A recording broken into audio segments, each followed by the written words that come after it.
Mrs. Claus's secret. The North Pole was not as magical as the stories suggested. For centuries, it had been a bustling factory, its workforce of elves tirelessly producing toys under Santa Claus's command. The sleigh runs, the Christmas cheer, those were Santa's business. Mrs. Claus, however, ruled over the elves with an iron fist when no one was looking. To outsiders, Mrs. Claus was warm and motherly, baking cookies and preparing cocoa, but to the elves, she was a far more sinister figure. Whispers of elves disappearing late at night had spread across the workshop for years, and the rumors always pointed back to her. It started small, an elf named Twinkle who vanished after spilling paint on a batch of wooden trains. Then Jolly, who dared to complain about the long hours. Each time Mrs. Claus would smile serenely and assure everyone the missing elf had taken a vacation.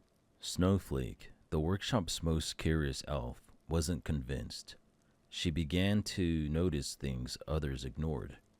The red stains Mrs. Claus wiped from her apron before entering the bakery, the muffled cries coming from the cellar below their quarters, and the heavy axe Mrs. Claus kept by the fireplace.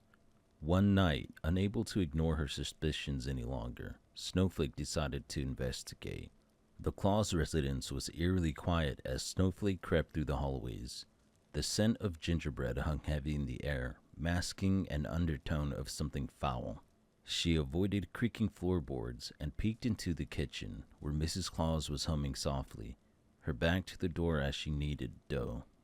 On the counter sat a mixing bowl, filled not with sugar and flour, but a dark, viscous liquid. Snowflake's heart raced as she realized the dough itself was speckled with what looked like bone shards. Suddenly, Mrs. Claus stopped humming. Without turning around, she spoke. "Snowflake, dear, you shouldn't be out of bed." Snowflake froze. I was just...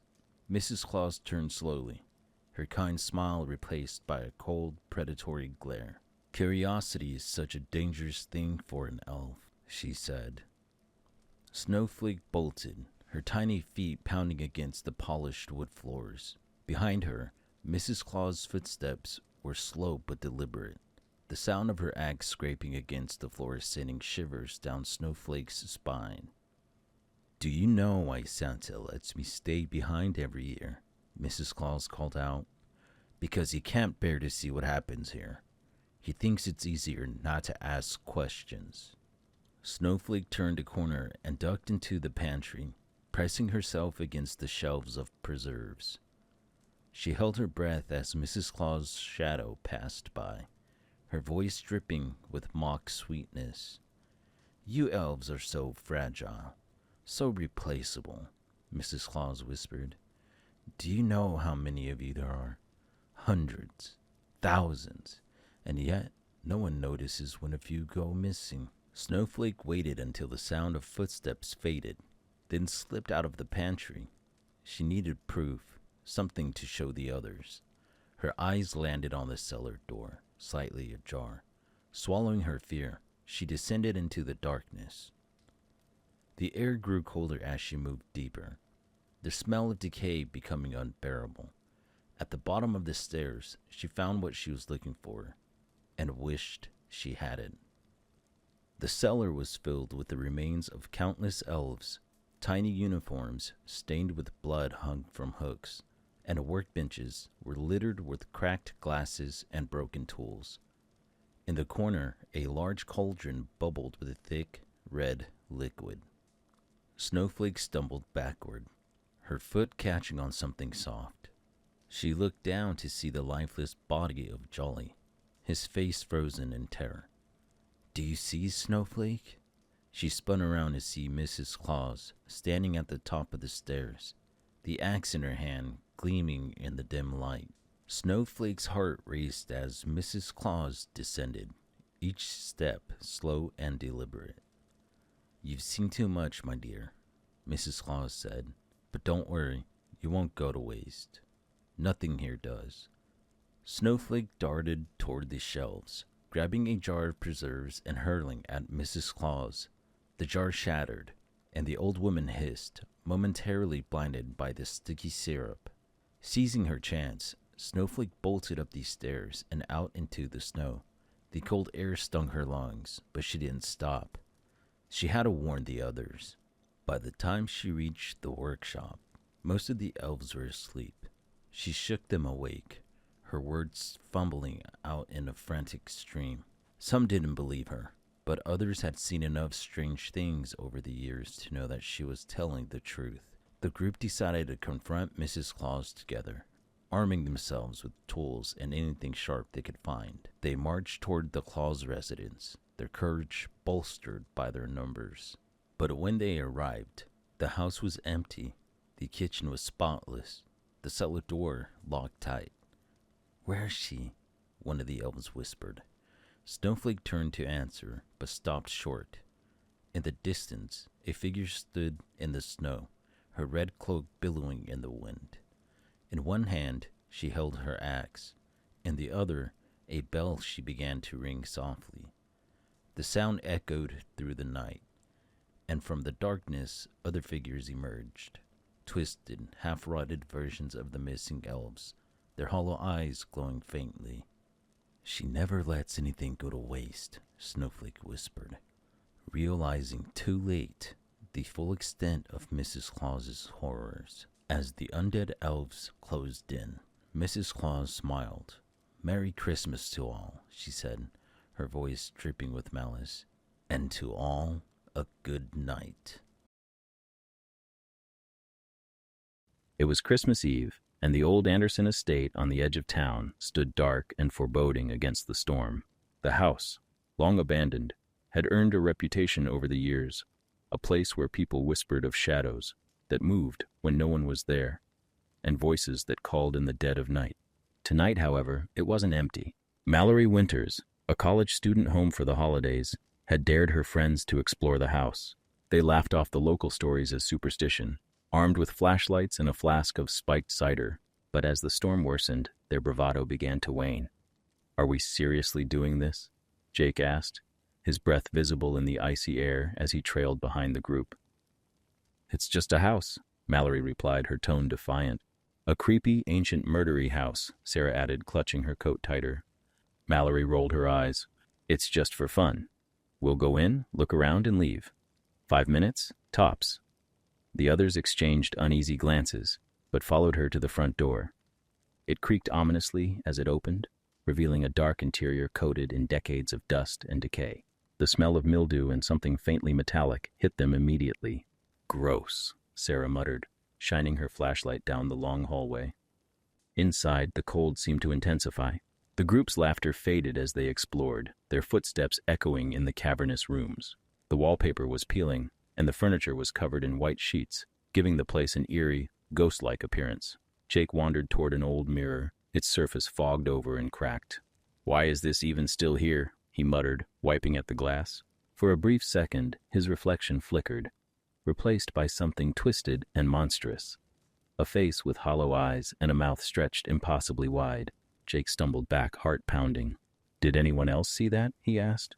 But the others were in a different room, their voices distant. Mallory and Sarah were in what appeared to be the living room. A massive fireplace dominated one wall, its stone surface carved with strange symbols. "Weird decorations," Mallory said, running her fingers over the carvings. Sarah shivered, stepping back. "This place gives me the creeps. Let's just go." Before Mallory could respond, a deep rumble echoed through the room. The fireplace roared to life, flames bursting forth in unnatural hues of green and blue. Sarah screamed, dropping her flashlight as a shadow began to emerge from the flames. It was massive, its form shifting and writhing like smoke given life. 2 glowing red eyes burned within the darkness, and a voice, deep and guttural, filled the room. "You have trespassed where you do not belong," it said, the words reverberating in their very bones. Mallory grabbed Sarah's arm, dragging her toward the door, but it slammed shut before they could reach it. The shadow moved faster than seemed possible, surrounding them, its chilling laughter filling the space. Jake burst into the room, drawn by the commotion. His flashlight flickered, illuminating the demonic figure. "What the hell is that?" he shouted. The demon turned its gaze on him, and the air grew heavy with a suffocating pressure. "You woke me," it growled. You will pay. The temperature plummeted further, frost creeping along the walls and floors. Mallory stumbled back, her mind racing. What do you want? She managed to choke out. The demon tilted its head, the shadows of its form shifting like liquid. Your fear, your pain, your souls, it said with a cruel smile.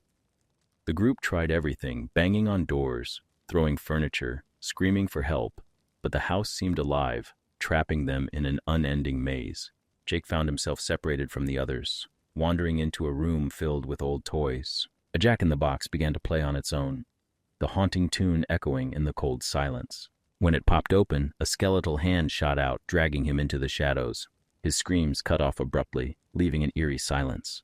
Sarah and Mallory clung to each other, their terror palpable. We have to find a way out, Mallory whispered, her voice trembling. The demon appeared again, its form towering over them. There is no escape, it said, its voice a guttural growl that seemed to come from everywhere. Sarah broke down, sobbing uncontrollably, while Mallory's mind raced. The symbols on the fireplace. They had to mean something. Desperate, Mallory grabbed a shard of broken glass and began scratching the symbols into the floor, copying what she had seen. The demon roared, its form twisting in anger. "What are you doing?" Sarah cried, but Mallory didn't stop. "It's a binding spell," she said, though she wasn't sure if she believed it. "It has to be." The demon lunged, but as Mallory completed the last symbol, the room shook violently. The flames in the fireplace flared, and the demon let out an ear-piercing scream as it was sucked back into the fire.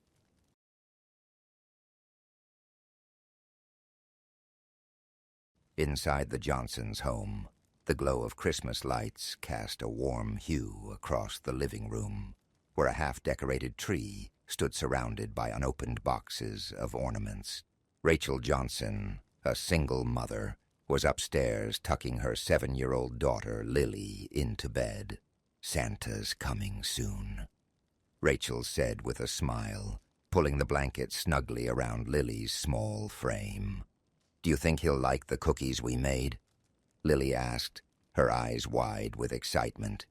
"He'll love them," Rachel said, brushing a strand of hair from her daughter's face. Downstairs, the old grandfather clock chimed 10. Rachel kissed Lily on the forehead. "Time for sleep, sweetheart. The sooner you close your eyes, the sooner Christmas morning will be here." As Rachel closed Lily's bedroom door, she felt an odd chill. She glanced at the thermostat in the hallway. It was set to the usual temperature, but the air felt unusually cold. Shrugging it off as a draft, she headed downstairs to finish decorating the tree. The house was silent, except for the faint hum of Christmas music playing from a Bluetooth speaker. Rachel placed the last ornament on the tree and stepped back to admire her work. The soft lights reflected in the shiny baubles, creating a cozy, festive scene. She was about to head to the kitchen to clean up when she noticed something odd. The plate of cookies Lily had left for Santa was missing. Frowning, Rachel looked around. "Did I put them away?" she muttered to herself. She walked to the kitchen, but the plate wasn't there either. Her unease grew as she checked the counter and table. That's when she heard it. A faint creak, like the sound of a floorboard bending under weight. It came from the living room. Rachel froze, her heart pounding. "Hello?" she called out, her voice trembling. No answer. She grabbed a kitchen knife and stepped cautiously back into the living room. The tree lights twinkled innocently, but something felt wrong. Her eyes darted around the room, searching for anything out of place. Then she saw it. Wet footprints leading from the fireplace toward the hallway. Rachel's breath caught in her throat. She hadn't heard anyone come in, and the chimney was too narrow for a person. The footprints were large, too big to belong to Lily, and the snow around the edges was still melting. A sound from upstairs. A faint, muffled thump snapped her attention toward the staircase. "Lily?" Rachel whispered, fear gripping her. She tightened her grip on the knife and began to ascend the stairs, the soft carpet muffling her footsteps. As she reached the top, she noticed Lily's bedroom door was ajar. Rachel had closed it before heading downstairs. She crept forward, her hand trembling as she pushed the door open. Lily was sound asleep, her small chest rising and falling steadily. Rachel exhaled a shaky breath of relief. She stepped into the room, pulling the blanket up over Lily's shoulder. That's when she saw it. In the corner of the room, half hidden in the shadows, stood a man. He was tall and thin, dressed in filthy, tattered clothing. His face was pale and gaunt, with sunken eyes that gleamed in the dim light. He held one of Lily's stuffed animals in his hands, his fingers twisting it methodically. Rachel's scream caught in her throat as the man turned his head slowly to look at her. "Shh," he whispered, raising a finger to his lips. "It's Christmas Eve. We mustn't wake the little one." Adrenaline surged through Rachel as she lunged at the man, slashing with the knife. He moved with unnatural speed, dodging her attack and shoving her against the wall. The knife clattered to the floor. "Don't fight," he said, his voice eerily calm. "I'm here to celebrate." Rachel scrambled to her feet, her mind racing. "Get out of my house," she hissed, keeping herself between the man and Lily. The intruder tilted his head as if confused. "But I brought gifts." He reached into his coat and pulled out a small, blood-stained box, placing it on Lily's nightstand. "For the little one," he said with a grin that sent chills down Rachel's spine. Before Rachel could react, he lunged at her again. This time, she fought back with everything she had, clawing and kicking. They crashed into the hallway, knocking over a table. Lily woke with a start, her terrified screams echoing through the house. "Run, Lily!" Rachel shouted, grappling with the man. Lily bolted from the room, her tiny feet pounding down the stairs. The intruder snarled, shoving Rachel aside as he chased after her.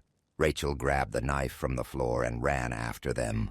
In the living room, Lily cowered behind the Christmas tree as the man stalked toward her, his bony fingers reaching out. "Get away from her!" Rachel screamed, plunging the knife into his back. The man let out a guttural cry, his body convulsing as he turned to face her. His eyes burned with a malevolent light, and for a moment, Rachel thought he would attack again. But then he crumpled to the floor, the light in his eyes flickering out like a dying flame. The police arrived shortly after, summoned by a neighbor who heard the commotion. They took the body away, but they couldn't explain who the man was or how he had gotten into the house. As the officers wrapped up their investigation, Rachel sat with Lily on the couch, holding her tightly. "It's over," she whispered, though the words felt hollow. On the nightstand in Lily's room, the blood-stained box remained unopened. Neither Rachel nor Lily dared to touch it.